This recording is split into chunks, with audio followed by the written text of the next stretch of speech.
influence you can have on scientific thinking involves people's beliefs. And people's beliefs can sometimes merge into this interesting phenomenon called pseudoscience.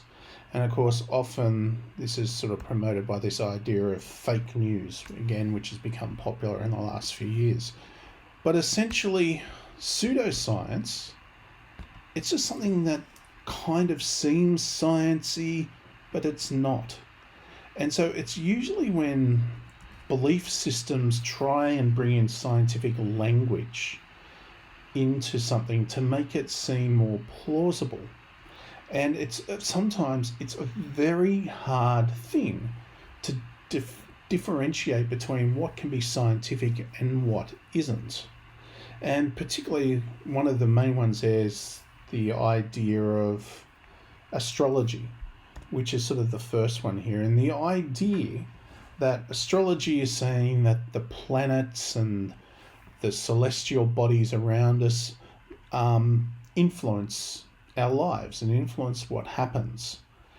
Often the claims they make are very vague, they're open to interpretation, and so there's a sort of confirmation bias going on there.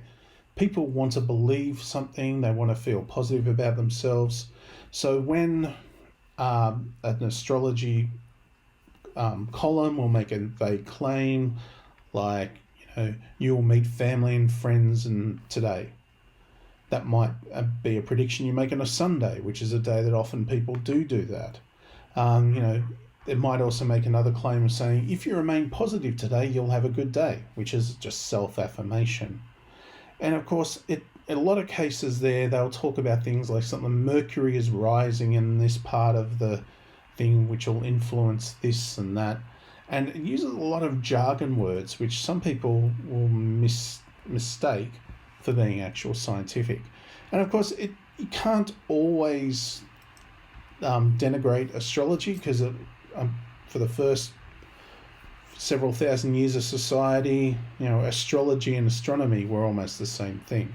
And you can use astronomy to make predictions for things like crops and things like that. And so it's a thing where there was a little bit of muddying of the waters. Another pseudoscientific idea is something like numerology. And numerology claims that, numbers can influence your lives.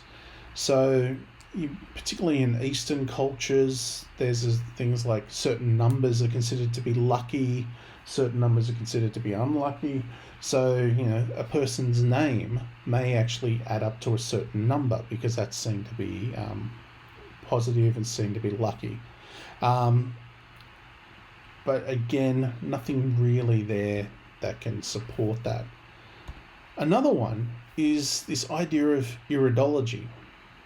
And it's the idea that you can predict someone's health based on looking at their eyes. And again, this is something a little bit like astronomy and astrology, which were born out of actual study.